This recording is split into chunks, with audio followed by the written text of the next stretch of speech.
বাউল সম্রাট ফকির লালনের তিরোধান দিবস এবার জাতীয়ভাবে পালন হবে। কুষ্টিয়া সহ সারা দেশের সব জেলায় প্রথমবারের মতো দিবসটি পালনে সংস্কৃতি মন্ত্রণালয় ও জেলা প্রশাসন থেকে ব্যাপক প্রস্তুতি নেওয়া হচ্ছে। আজ থেকে শুরু হচ্ছে ১৩৫তম তিরোধান দিবস। দিবসকে ঘিরে কুষ্টিয়ার ছেউরিয়ায় লালন আখড়াবাড়িতে জাতীয়ভাবে অনুষ্ঠান উদযাপনে নেওয়া হচ্ছে ব্যাপক প্রস্তুতি। মানুষ ভজলে সোনার মানুষ হবি, লালন ফকিরের এই অমেয় বাণী দেশের গণ্ডি পেরিয়ে বিদেশেও ছড়িয়ে পড়েছে। মানুষকে ভালোবাসার মধ্যেই প্রকৃত মানবপ্রেম আছে বলে মনে করেন লালন ভক্তরা। এতদিন কুষ্টিয়ার ছেউরিয়ায় লালন আখড়াবাড়িতে স্থানীয়ভাবে পালন হলেও বর্তমানে অন্তর্বর্তীকালীন সরকার লালন ফকিরের তিরোধান দিবসকে জাতীয়ভাবে স্বীকৃতি দিয়েছে। আজ পহেলা কার্তিক ৩ দিনব্যাপী অনুষ্ঠানের আয়োজন করা হয়েছে। এজন্য জেলা প্রশাসন থেকে প্রস্তুতি সভা থেকে শুরু করে নানা উদ্যোগ নেওয়া হয়েছে। ইতিমধ্যে আখড়াবাড়িতে আসতে শুরু করেছে বাউলরা। দিন এগিয়ে আসলে বাড়িতে তাদের মন টেকে না। কখন সাইজির আখড়ায় বসবেন সেই স্বপ্নে বিভোর হন তারা। সাইজিকে সকল বিতর্কের ঊর্ধ্বে রাখতে চান তারা। আসা সবারই সাধুর জন্য উত্তম, কারণ সাইজির মাজারে আসা মানুষের দর্শন করা, সাধুর সাথে সাধু দর্শন করা, মানুষের মহব্বত সৃষ্টি, সাধুর সাথে সাধুর একটা যে মহব্বত, যে আমরা খেলাফতধারী অনেক সাধুগুরু আশিকান বা ভক্তবিন্দু নিজে আসার যে সাইজির মাজারে আসার যে একটা কি আনন্দ আর কি অনুভূতি, যে আসে সেই অনুভব করতে পারে।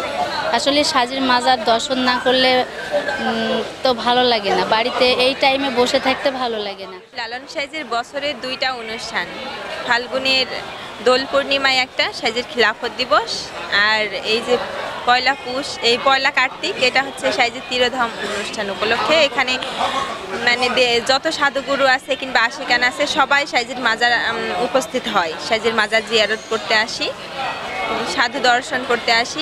এটা একটা সাধু সঙ্গ, এটাকে বলে।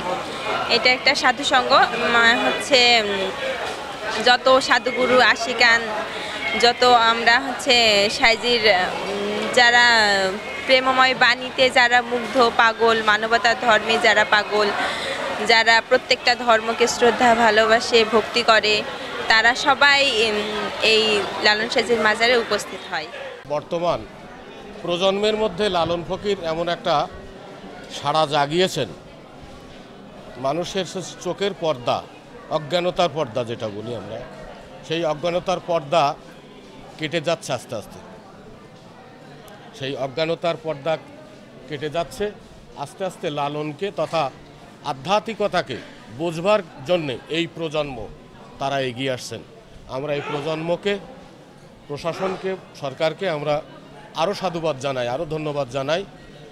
আমরা আশা রাখব যে এখানে তো যারা উপস্থিত হয় প্রত্যেকেই সাধুর মন নিয়েই আসে। এখানে গণ্ডগোল, ফ্যাসাদ বা অকল্যাণ কোনো কিছু হওয়ার আশা আমরা রাখি না। অনুষ্ঠান শুরুর আগে থেকেই দূর দূরান্ত থেকে ছুটে আসছে সাধু ভক্ত ও দর্শনার্থীরা। তাদের পদচারণায় মুখরিত এখন লালন আখড়াবাড়ি। এদিকে আজ প্রথম দিনে জাতীয়ভাবে অনুষ্ঠান আয়োজন করতে জেলা প্রশাসন থেকে নানা উদ্যোগ নেওয়া হয়েছে। 18 ও 19 অক্টোবর স্থানীয়ভাবে আরও 2 দিনের অনুষ্ঠান চলবে। সব শ্রেণী পেশার মানুষদের নিয়ে প্রস্তুতি সভা করা হয়েছে। সবাইকে সহযোগিতার আহ্বান জানানো হয়েছে।